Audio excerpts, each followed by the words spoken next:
Hey duck fans! This month we are comparing ducks to ducks. Or, to be specific, we are comparing one duck to himself. Donald Duck is a different character depending on the media you're seeing him in. Cartoon Donald is not the same duck as comic book Donald. And of course, comic book Donald varies greatly from writer to writer and country to country. The Donald Duck most Americans are familiar with is the angry sailor with the funny duck voice. A common joke over here in the States is how no one really understands what it is Donald ever tries to say. In reality, it's not that difficult to understand him if you listen well enough.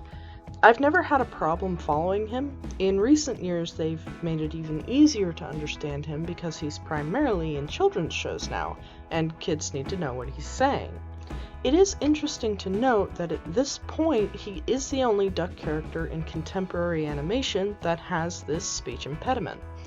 In the older cartoons, when Daisy and the nephews were first introduced, they also had the duck voice, but that was eventually dropped. It's this exact feature that makes Donald so distinguishable and memorable in his cartoons. But he doesn't have it in the comics. Now obviously Donald couldn't be written with a speech impediment. It would make reading his dialogue frustrating.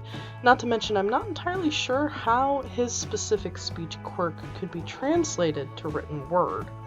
But it isn't just the lack of the trademark squawking that shows us a real difference between cartoon and comic book Donald.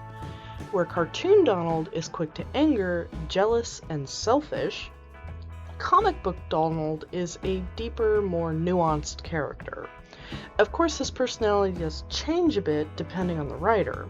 I'm not as big a fan of Donna Rose's Donald as I am for Bob Karp's Donald.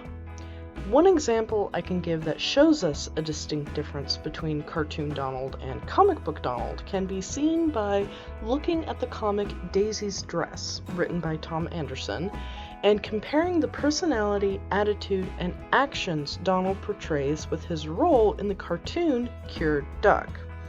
In the cartoon, he has no patience, a short fuse, and a resentment towards Daisy's expectations of him. However, in the comic, Donald recognizes Daisy's distress, and instead of getting mad or annoyed, he takes responsibility for the accident he caused, and chooses to rectify it despite not having any money to do so.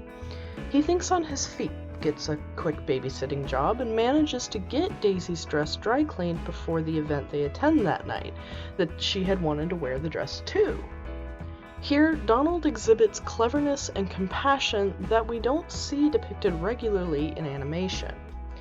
To go a step even further, Donald has unique character traits seen primarily overseas. In Germany, for example, the people love Donald Duck, but the Donald they know is not the same one we know. He does retain the Clarence Nash duck voice in the translated cartoons. Nash famously dubbed Donald's voice for the whole range of languages the cartoons were translated into.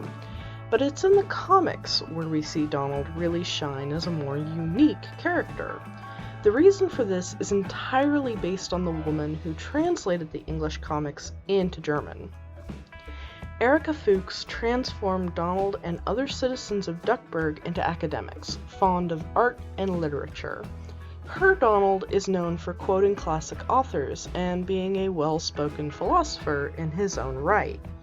He himself has been quoted saying, "Reading is educational.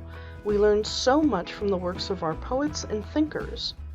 Donald still has his flaws, of course, but that comes from the source material rather than the translations.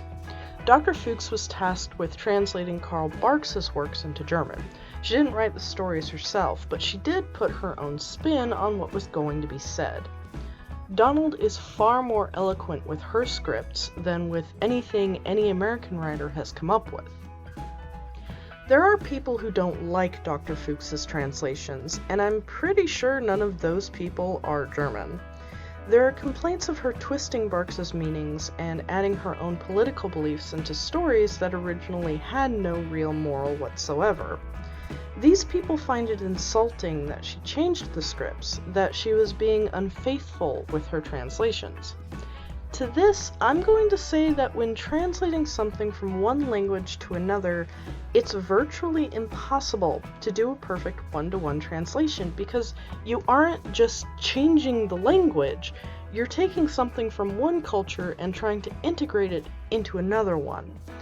Americans and Germans have different cultural standards. We idolize different traits. We find different things funny. There are jokes that won't land if you try to translate them directly from one language into another. Dr. Fuchs knew and understood this and took that into consideration when she was given the job of making Donald Duck palatable to a German audience. The one true constant here is that for some of us, it doesn't matter if Donald is animated, illustrated, or in our own control through a video game. We love him. He'll always be relatable. He'll always be entertaining. So thank you, Duck fans, for tuning in. Until next time.